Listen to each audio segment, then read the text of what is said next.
Hello, my name is Anna, and together with my colleagues Cassie and Peter, we are going to talk about bone strength and how medical imaging assess this bone strength.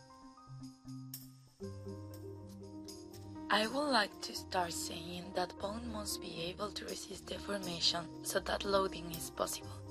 If bone is not sufficiently stiff or flexible for the loads imposed on it, it will deform beyond its peak, strain and crack. A change in the material or structural components of bone of the inability of bone remodeling can also produce bone fragility. The imaging techniques plays a role in the evaluation of the bone status, but fracture diagnosis and characterization, and also by bone quality assessment. Nowadays, it is necessary to develop non-invasive imaging techniques able to better identify bone microstructure in vivo and predict bone strength. There are two major kinds of bone: trabecular, which is spongy, and cortical, which is solid. We can see the difference between them in this image. In this image, we can appreciate better the difference between trabecular bone and cortical bone. This image shows us a cortical bone. We can appreciate the cement line, the diversion system, and the central canal which supplies blood. Bone quality is now described as the totality of features and characteristics that influence a bone's ability to resist fracture. The resistance to fracture is influenced by overall composition of the mineral, collagen, water, and matrix proteins, the physical and mechanical characteristics of these components, the morphology and microarchitecture of these components, and the amount and nature of pre-existing microdamage.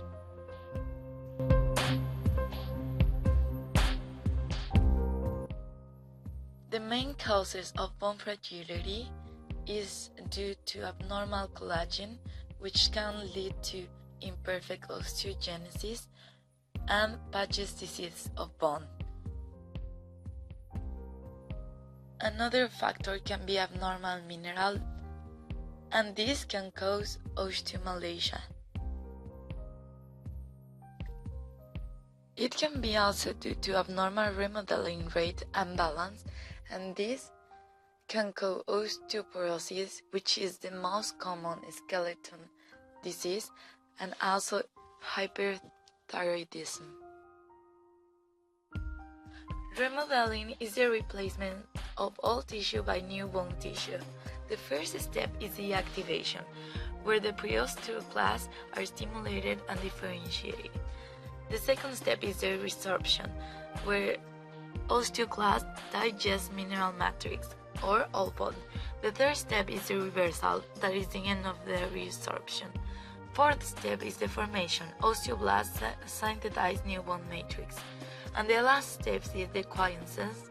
Osteoblasts become resting bone-like cells on the newly formed bone surface.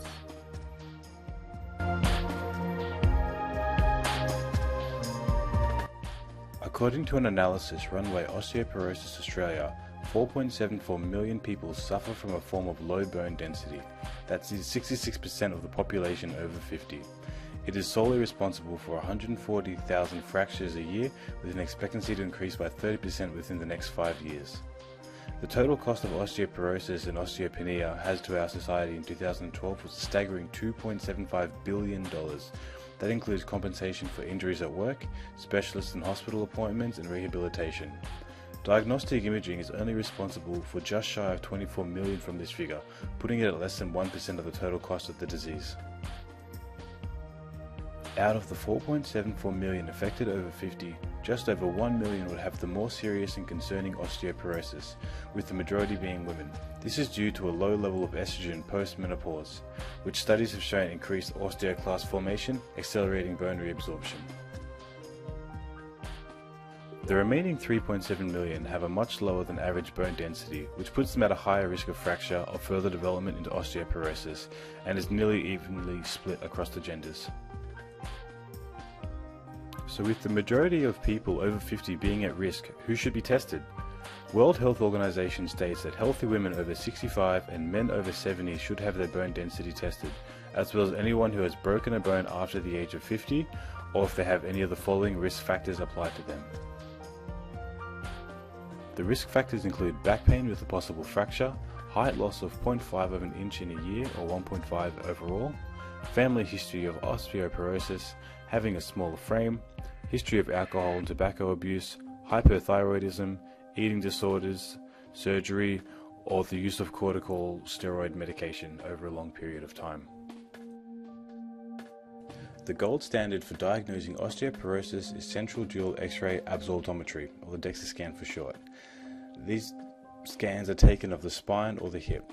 They are preferred locations as those with osteoporosis are more likely to fracture these bones, and secondly, broken bones in these locations can lead to more serious issues including permanent disability, greater pain, and extended recovery times. Peripheral tests include peripheral dual X-ray absorptiometry, quantitative ultrasound, and peripheral quantitative computer tomography. The measurements are taken at the lower arm, wrist, finger, or heel. These can help identify those at risk, but may not be used as the sole source of diagnosis for osteoporosis, as if the results are of concern, the patient will still be referred for a DXA.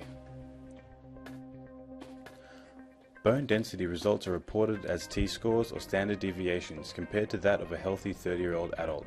A T-score of -1 and above is considered healthy. Between -1 and -2.5 rates as osteopenia or low bone density, and -2.5 and below is rated as osteoporosis. Another report is the Z-score. This compares a patient against a similar age, weight, gender, and ethnicity. This is believed to be more accurate for children, teens, and premenopausal women. A score of -2 and below is considered abnormal and should be monitored. In 2012, more than 235 DEXA scans were performed on patients over 50 in Australia.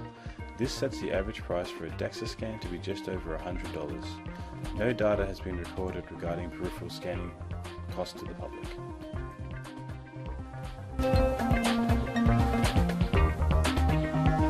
Dual energy X-ray absorptiometry or DXC is one of the procedures of measuring bone mineral density. This is the most used one because of its low cost and high accuracy and precision.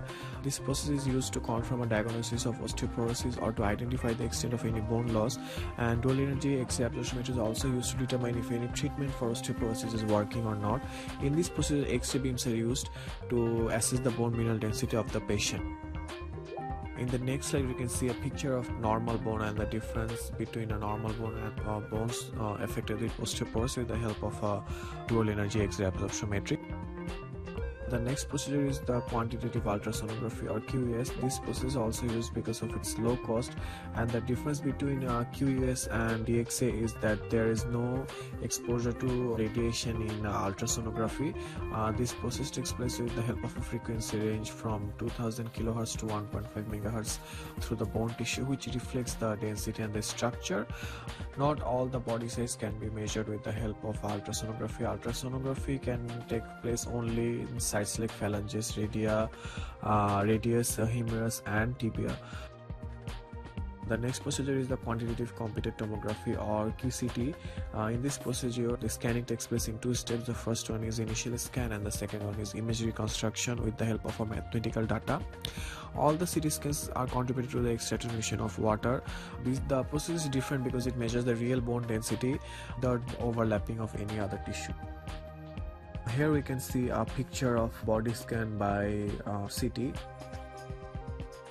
Now if we make some comparison among the procedure, we can see that the DEXA scan is very low cost, ultrasound is also low cost, but the CT scan is a bit high cost than the other two procedures. With the help of DEXA scan, clavicular and trabecular and cortical bones cannot be differentiated, but in ultrasound and CT scan the cortical and trabecular bone can be differentiated. No radiation is used for ultrasound, but high radiation is used for CT scan and low radiation is used for DEXA scan. In matter of accuracy and precision, DEXA scan has the excellent accuracy and precision, where ultrasound has low accuracy, precision, and CT scan has good accuracy and precision. With the help of DEXA scan, the bone mineral density of any part of the body can be measured, but ultrasound and CT scan have limited measuring body size. So what's next? As we can see in the graph, the forecast for 2022 show us that fractures are going to increase by 30% and osteoporosis is going to increase by 31%, which means the cause of this disease are going to increase as well. Medical imaging plays a fundamental role in the assess of the bone strength, giving us accurate results of the bone quality and fragility with non-invasive studies, helping to prevent and treat the disease that our bones can present.